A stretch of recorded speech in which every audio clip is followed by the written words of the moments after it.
Hello everyone, this is Luna Light here, and I just wanted to put together a quick little tutorial, tips and hints for those who purchased my PDF for the Santa Snuggle bag. It is a beginner and a little bit of an intermediate, but I just want to make sure that those who are a beginner understands the pieces of what I'm asking you to do in my tutorial. So the first thing is creating a chain. I'm just going to do a very simple demonstration with just some extra yarn that I have. First thing you need to do is create a slip knot. So you're going to take your yarn, you will cross it over, and then you're going to pull the shorter end, so they call it the tail, through that loop. Okay, so I'm going to show you again. So I'm going to keep it open. I'm going to cross it and then pull the short tail through that loop. What I usually do is I kind of put my thumb here and then hang on to the tail, and then you're going to use the working yarn. So working yarn is the yarn that is your main yarn piece, and you're going to pull it just to make it snug. Now for this pattern, I do recommend having 3 fingers width when you do your chain, so approximately this. I'm not going to do the full amount, we're just going to do a few, but you get the idea. You do always want to leave a little bit of tail at the end of your projects. I believe I said about 8 inches or so for this particular project, so a little bit more than this. But to start your chain, this is your beginning chain. Some people, depending on the pattern, don't count this chain, but I do count this chain. So we're going to count this as 1. You're going to take your working yarn, pull it through the loop. That makes 2. So again, we're wanting to make about 3 fingers width. 3, 4, 5, 6. That was a little bit too big. 6, 7, 8. So we'll just do 8 for now. So this is what your starting chain is going to be. Now what I'm going to ask you to do, your next step, is I want to have you flip this. So I mean, it's just you literally flip it over, and then we are going to start chaining the top. So you would grab the top loops only. If you look, you'll see there's multiple loops here. You only grab the top. You're going to leave this one to the side, and you're going to pull through once. Everybody has different sizes on how they do their loops. I use my thumb as my guide, and this is how I use it for this whole project. 1, pull it through the top. 2, pull it through the top. 3, 4, 5, 6, 7, and now your 8 is going to be kind of tricky because I got this a little too tight here, but it's right wedged in here where your working yarn project started. So I again got mine a little tight here, so I have to kind of play around with it here, but you can get it through. There we go. So you'll have it on the end, so you should have one on either end sticking out. Now I'm going to tell you to flip it. So you're going to flip it again, and then you're going to knit the top rows again. So these were originally your bottom, and we had it like this. So I'm going to do 1, 2, 3,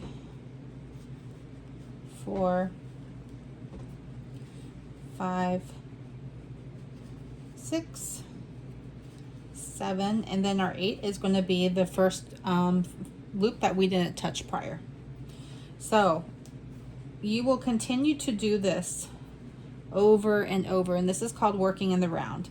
I did not grab a stitch marker with me, but I would recommend when you start your next loop, this is where you would put that stitch marker, and that kind of helps you remember, oh, this is my side I'm starting on. So as we go through doing all these, I'll do a few rows here.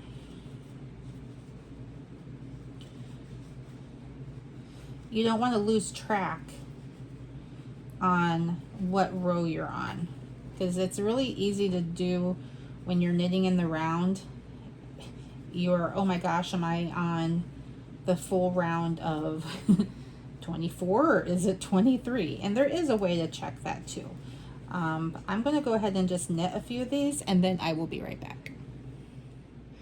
Okay, so you should have something obviously much bigger than this, but as you start knitting in the round, it's easier if you kind of fold your project in half and then just flip it back and forth. So once it got to a spot where I could easily just kind of fold it, you'll notice as you go it'll start to bend a little bit, and just it makes it work easier for you. So when I say again in the round, so this is like 1, 2, 3, 4, 5, 6, 7, 8, and I'm flipping to the back side and doing 1, 2, 3, 4, 5, 6, 7, 8. So that is one complete row. So even though it's one side and the other, it's still considered one whole row. If you're unsure of what row you're on, if you forget your stitch marker, or you're like, oh my gosh, I can't remember where I'm at, an easy way to tell is looking at these little V's here. So if you look here, this is stitch 1, stitch 2, 3, 4, 5, 6, and this will be 7 that we're working on. So with this pattern, it's kind of easy to see which was our starting chain down here, just because of the way the pattern's a little bit different. So you just count on your way up. So that is a good way to help keep yourself tracked if you lose track. Another thing is, as you're starting to weave, you'll notice our two little end pieces are kind of almost like a flat end for your little bag. So that's just another nice little thing too to help keep yourself straight. Now, when it comes to fusing yarn, I'm just going to knit a couple here. There's going to be a spot where you're going to start fusing yarn, which will be the gold or yellow, whichever you prefer. With this type of yarn, it is kind of hard to see, but there is a tiny little piece of plastic, and that is what you want to try to light.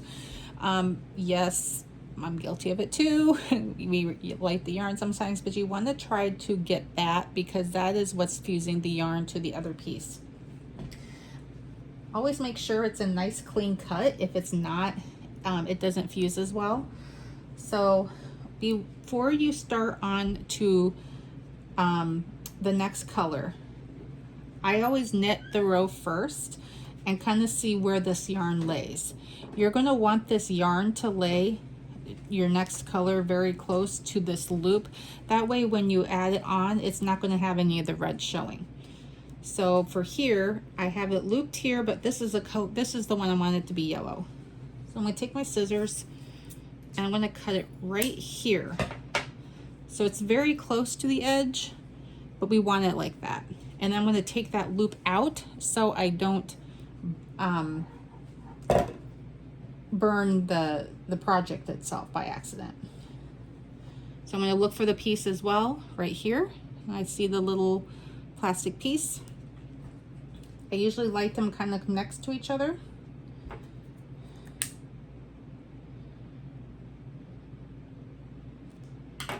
And then we're going to fuse them. And then what I do is I wiggle them together just to make sure that they're secure, and you want to hold it for about 30 seconds. You can also fluff the yarn around it to make sure that it's being covered, and it kind of helps form that little fusing knot to where it's not so pokey. Then once you feel it's good and secure, you always want to do a tug test. There's been many times where, including myself, I think something's fused together very well and it's not, and then your project falls apart, and you don't want that happening. So do a tug test to make sure it's good and secure. Then we're going to put that red loop right back through it is, and once you do, you're going to see that yellow is right where we cut it. When we put it through the next loop, we don't have any of that yellow showing. So that is how you're going to fuse together for the belt. And then when you're ready to change colors again, you'll do the same process. You're going to cut again about right here, fuse, and continue on. I went ahead and knitted a couple more rows of the color that I was just working with, just for time purposes. The next part of one of the parts for doing the white is, it's called purling. So what we're doing is like a normal knit stitch, but a purl is actually the same thing, but it's reversed. So if you look inside, this is actually a purl stitch, but we're going to add this stitch facing this direction. When you do a purl stitch, you always want to do a normal stitch first in the same color.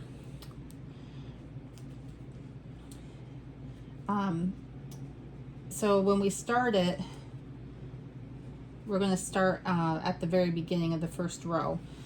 And instead of going through like this, we're actually going to go from the front to the back and then pull it up.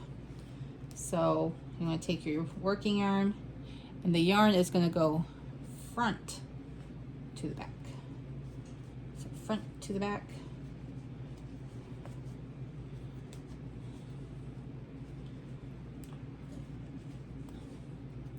And it's the first row is, you have to kind of really remember what you're doing, because you get such a flow of doing the other type of knit that your brain's like, oh my gosh, what are you doing?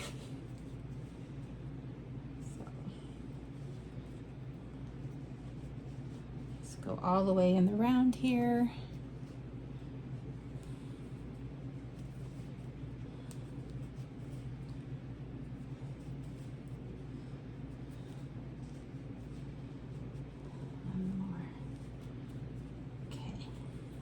So you will see that it pops out. So it's a different type of stitch. And it's really nice because when you use it for the Santa bag, it gives it that popped out look and makes it more fluffy too. So it's just a little texture and dimension to the Santa bag. Now when you close it, don't know if I have enough yarn, but we will try. You definitely want to have plenty of yarn to close. You will go back to a normal knit. So let's just say we did all of our rows of our purl and we're on our final step. You're going to pull it through, and we're going to go back to that 3 finger like we did when we did the chain. You're going to leave that big loop. You're going to go to your next loop. You're going to pull that the same size, and then you're going to take this loop, pull it through, and then overlap it. So it's going to start making a braid effect. So again, you're going to, I use my fingers just to hold it in place. You're going to take your working yarn, pull it through the next loop.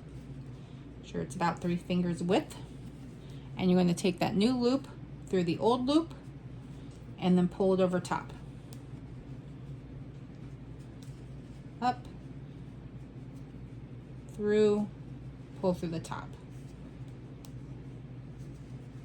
up, through, for the top. And so now you're going to see this nice little braid, and that is how we're going to close off the blanket. Now let's just say we're going to be at the end here. Pretend that I went all the way around, and this is the very end loop that I'm doing. So I pull it through, and then you're stuck with this. You're like, what am I supposed to do with this? This is where you have your working yarn. You're going to put that working yarn through that tail, or I'm sorry, through that loop, and you're just going to pull it to make a knot.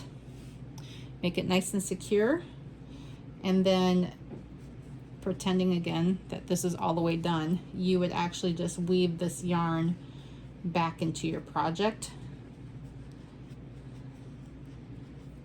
to where you can't see it. And then you just weave it a little bit more.